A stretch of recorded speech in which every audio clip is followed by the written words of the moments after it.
اعوذ باللہ من الشیطان الرجیم بسم اللہ الرحمن الرحیم صم بکم عمی فہم لا یرجعون او کصیب من السماء فیہ ظلمات ورعد وبرق یجعلون اصابعهم فی آذانہم من الصواعق حذر الموت واللہ محیط بالکافرین۔ ان آیات مبارکہ کا ترجمہ ہے صم، یہ بہرے ہیں، بکمن گونگے ہیں، عمیٌ اور اندھے ہیں، فہم لا یرجعون یہ واپس لوٹنے والے نہیں ہیں۔ تو ان آیات مبارکہ میں اللہ سبحانہ و تعالی نے دنیا میں جتنے کافر اور منافق ہیں ان لوگوں کو اللہ نے بہرے، گونگے اور اندھے کہا ہے۔ اس کا یہ مطلب نہیں ہے کہ یہ نہ سن سکتے تھے، نہ دیکھ سکتے تھے، نہ بول سکتے تھے، اس کا یہ مطلب ہرگز نہیں ہے، بلکہ مطلب اس کا یہ ہے کہ وہ حق بات سننے سے بہرے ہیں، حق بات کہنے سے گونگے ہیں، اور حق کے نشانات دیکھنے سے یہ لوگ اندھے ہیں۔ جیسے ہمارے حکمران ہیں، ساری باتیں سنتے ہیں مگر مظلوم کی فریاد نہیں سنتے ہیں۔ اس طرح یہ تھے، لمبی لمبی تقریریں کر کے لوگ کہیں گے یہ بڑے مخلص ہیں، لیکن حق کے معاملے میں یہ گونگے ہیں۔ بخاری شریف میں حدیث کے الفاظ ہے، قیامت کی نشانیوں میں سے ایک نشانی یہ ہے ان ترى صما بکما عمیا ملوک الارض، کہ تو یہ دیکھے گا، قیامت کی نشانیوں میں سے ایک نشانی یہ ہے کہ تو دیکھے گا کہ بہرے، گونگے اور اندھے زمین کے بادشاہ ہیں۔ زمین کے بادشاہ بہرے ہیں، گونگے ہیں اور اندھے ہیں۔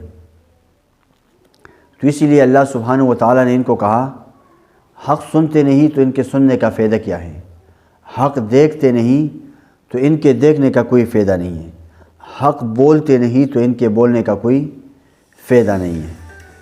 پھر اللہ سبحانہ و تعالیٰ نے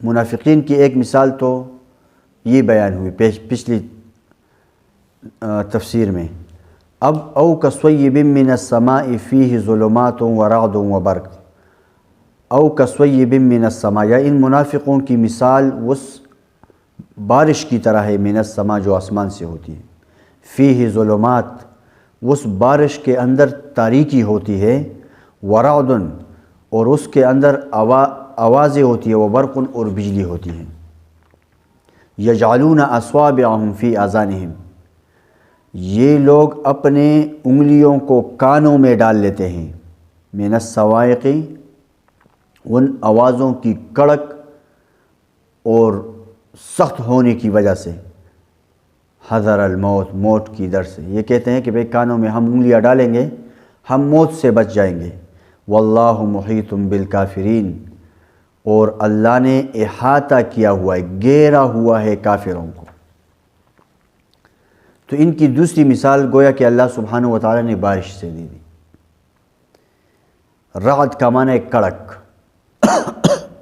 برق کا معنی بجلی ہے۔ اس کا یہ مطلب نہیں ہے کہ آسمان سے پانی والا بارش ہوا، اس کا مطلب ہے کہ اللہ سبحانہ و تعالیٰ کی طرف سے آسمان سے روحانی بارش قرآن کی شکل میں ہوا۔ اس میں کفر میں جو وعید اور عذاب کا ذکر ہے اس کو تشبیہ دی ہے اللہ نے، رعد کڑک، جو وعید ہے کہ نافرمانیوں پر یہ عذابات ہیں، اس کو اللہ نے رعد سے تشبیہ دی، کڑک سے۔ اور قرآن میں جو حقانیت کے دلائل ہیں ان کو اللہ جل شانہ نے برق، بجلی سے تشبیہ دی ہے۔ تو مطلب اس کا یہ ہے کہ جب قرآن پاک اللہ نے نازل فرمایا تو ہر طرف کفر کی تاریکی چھائی ہوئی تھی، تو قرآن کریم نے کفر اور شرک پر وعیدیں سنائیں، واضح دلائل دیے جن سے حق اور باطل میں تمیز ہو سکتی ہے۔ لیکن جب یہ بجلی دلائلوں کی چمکتی ہے تو پھر یہ منافق کہتے ہیں یجعلون اصابعهم، کانوں میں اپنی انگلیاں ٹونس دیتے ہیں، اپنی کانوں میں انگلیاں ٹونس دیتے ہیں، من الصواعق، اس بجلی کی وجہ سے، کیونکہ بجلی گرتی ہے اس سے آدمی مر جاتے ہیں، جانور بھی، اور بہت بڑا نقصان ہوتا ہے۔ تو یہ قرآن کے دلائل کو بجلی سمجھتے تھے کہ قرآن کے دلائل یہ بجلی ہیں۔ حذر الموت، موت کی ڈر کی وجہ سے، یعنی مطلب یہ ہے کہ ان لوگوں کے اندر وہ قوت اور طاقت نہیں تھی جو قرآن سن لیں۔ قرآن کی سننے کے لیے جس طرح بولنے کے لیے ایک علم اور طاقت کی ضرورت ہے، زبان کی ضرورت ہے، اسی طرح قرآن سننے کے لیے بھی طاقت ہونی چاہیے۔ ہر آدمی قرآن نہیں سنتا۔ بہت سے لوگوں کو آپ نے دیکھا ہوگا، یہ موبائل میں اگر ویڈیو قرآن کیا جائے وہ جلدی سے اوپر کر لیتے، اور گانا وغیرہ یہ کوئی چیز اس طرح ہو، ویڈیو وغیرہ ویسے عام مذاقیہ، تو بڑے غور سے سنتے ہیں۔ تو اسی طرح یہ لوگ جب قرآن ان کے سامنے پڑھتا تھا، یہ کانوں میں انگلیاں ٹونستے تھے کہ بھائی قرآن ہم نہیں سننا چاہتے، کیونکہ ان کو پتہ تھا یہ حق ہے، اور اس کو سننے کی وجہ سے پھر اس پر ایمان لانا پڑے گا۔ ایمان لائیں گے تو ہمارے تو ٹاٹ اور چودراہٹ چلی جائے گی، ہماری سرداریاں چلی جائیں گی۔ اسی لیے اللہ نے فرمایا وَهُمْ يَنْهَوْنَ عَنْهُ وَيَنْأَوْنَ عَنْهُ، کہ قرآن، اللہ نے فرمایا قرآن پاک میں کہ یہ کافر خود بھی قرآن نہیں سنتے تھے، دوسروں کو بھی منع کرتے تھے۔ لا تسمعوا لهذا القرآن، نہ سنو اس قرآن کو، ان کی یہ آوازیں تھی کافروں کی، منافقوں کی۔ لا تسمعوا لهذا القرآن، اس قرآن کو نہ سنو، والغوا فیہ، جب قرآن پڑھا جائے شور اور غل اور شور مچانا شروع کر دو تاکہ کسی کو سمجھ نہ آئے۔ اللہ نے فرمایا واللہ محیط بالکافرین، یاد رکھو اللہ نے گھیر لیا ہے کافروں کو، یہ کافر اللہ کے گھیرے میں ہیں، یہ نکل نہیں سکتے۔ قدرت کے اعتبار سے بھی اللہ کے گھیر میں ہیں، علم کے اعتبار سے بھی اللہ کے گھیرے میں ہیں۔ آگے اللہ فرماتے یکاد البرق، قریب ہے کہ بجلی یخطف ابصارہم، ان کے اچک لے ان کی آنکھوں کو، ان کی آنکھوں کی روشنی ختم کر دیں، یعنی وہ بجلی اتنی تیز ہے کہ اس کی کڑک کی وجہ سے، چمک کی وجہ سے ان کی آنکھوں کی روشنی بھی ختم ہو سکتی ہے۔ حکمان نے لکھا ہے جب بجلی چمکتی ہے اس کی طرف نہ دیکھو، حکمان نے لکھا ہے آسمان میں بجلی چمکتی ہو اس کی طرف نہیں دیکھنا چاہیے۔ اور اطباء نے بھی لکھا ہے کہ اس بجلی، آسمانی بجلی کی چمک اتنی تیز ہوتی ہے کہ اگر کوئی آدمی بسا اوقات اس کو دیکھ لے تو اچانک اس کی نظر جا سکتی ہے، اس کی آنکھوں کی نظر ختم ہو سکتی ہے، اندھا ہو جائے گا۔ اسی طرح سورج گرہن ہو، چاند گرہن ہو، لوگ بتاتے رہتے ویڈیوز میں، بتاتے رہتے خبروں کے اندر کہ بھئی اس کو نہیں دیکھنی چاہیے، کیونکہ سورج گرہن اور چاند گرہن کے وقت بھی آنکھوں کی نظر کمزور ہو سکتی ہے۔ یہ بس اللہ کی قدرت کے نظام ہیں عجیب اور غریب۔ اللہ سبحانہ و تعالی نے فرمایا کلما اضاء لہم، دیکھو انسان جب لیٹ ہوتی ہے انسان کے پاس اور رات کی تاریکی میں یہ چلتا ہے، تو جب یہ آگے روشنی کرتا ہے تو روشنی کے ساتھ ساتھ ہی آگے بڑھتا رہتا ہے۔ اللہ نے فرمایا کلما اضاء لہم، جب ان کے لیے روشنی ہوتی ہے، آسمان کی روشنی چمکتی ہے تو ایک دم چمک کے پھر ختم ہو جاتی ہے، تو یہ کیا کرتے ہیں مشوا فیہ، اس میں چلتے ہیں۔ وَإِذَا أَظْلَمَ عَلَيْهِمْ، اور جب ان پر اندھیرا آ جاتے ہیں قاموا، تو یہ کھڑے ہو جاتے ہیں۔ اندھیرے میں کوئی چلتا نہیں ہے، روشنی ہوتی ہے تو چلتے ہیں، روشنی بند ہو جائے تو یہ رک جاتے ہیں، ایسا نہ ہو ہم کسی گڈھے وغیرہ کے اندر گر جائیں اور نقصان ہو جائے۔ مطلب یہ ہے کہ ان منافقوں کو جب پتہ چلتا ہے کہ مجاہدین نے مال غنیمت کو سمیٹ لیا ہے، صدقات اور خیرات اور زکوٰۃ کے مال آئے ہوئے ہیں، تو اس کی چمک سے فائدہ اٹھاتے ہوئے ساتھ چل پڑتے ہیں مسلمانوں کے یہ منافق، اور کہتے ہیں کہ ہم تمہارے ساتھ ہیں، انا معکم، ہم تمہارے ساتھ ہیں۔ اور جب کچھ نہیں ملتا، مطلب یہ اندھیرا ہو جاتا ہے، کچھ نہیں ہوتا مسلمانوں کے پاس، تو گویا کہ ان کے لیے اندھیرا ہو جاتا ہے، اور تو کہتے ہیں انا معکم، تو پھر یہ کیا کہتے ہیں، یہ ٹھہر جاتے ہیں، قاموا، کڑے ٹھہر جاتے ہیں کہ بھئی ان کے پاس کیا ہے ہمارے دینے کے لیے، ان کے پاس ویسے جانا ہے، ویسے ان سے ملاقاتیں کریں، کیوں، اس لیے یہ کڑے ہو جاتے ہیں۔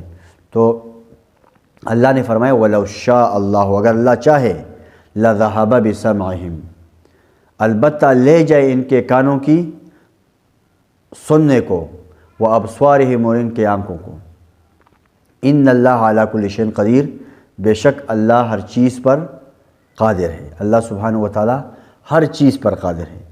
اللہ ہر اس چیز پر قادر ہے جو اللہ کی ذات کے لیے مناسب ہو، یہ بھی یاد رکھو، ذات کے لیے مناسب ہو۔ اگر آپ یہ آیت کسی کے سامنے پڑھ لیں، ان اللہ علی کل شیء قدیر، کہ اللہ ہر چیز پر قادر ہے، اور کوئی آپ سے یہ پوچھ لے کہ اللہ تو ہر چیز پر قادر ہے، آیا اللہ ایک اور اللہ کے پیدائش پر بھی قادر ہے؟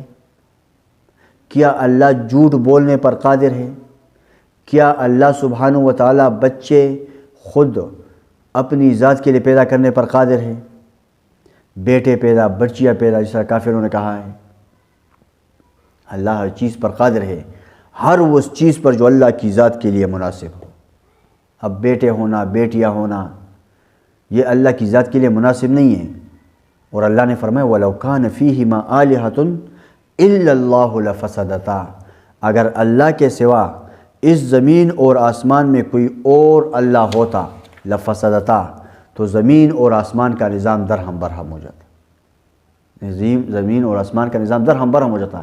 ایک نے کہنا تھا بھائی میں نے سورج نکالنا ہے، دوسرے کہتے ہیں میں تو رات ختم نہیں کرنے دوں گا، ایک کہتا ہے میں نے شام کر دینی ہے، سورج غروب کرنا ہے، شام ہو جائے، مغرب کا ٹائم ہو جائے، دوسرے کہتے ہیں نہیں بھئی ابھی تو گھنٹہ 2 گھنٹے صبر کرنا پڑے گا، پھر کریں گے۔ ایک نے کہا آسمان جو ہے نیلا بنانا ہے، دوسرے نے کہا سرخ بنانا ہے۔ تو یہ نظام درہم برہم ہوتا۔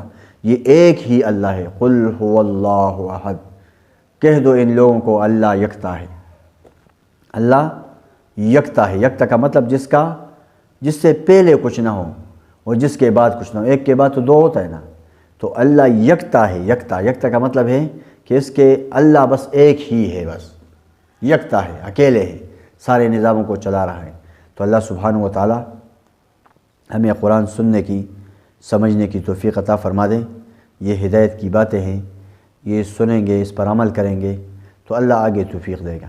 جتنے سنتے جائیں گے، عمل کرتے جائیں گے، اللہ آگے اور زیادتی کی توفیق عطا فرمائے گا۔ آمین یا رب العالمین۔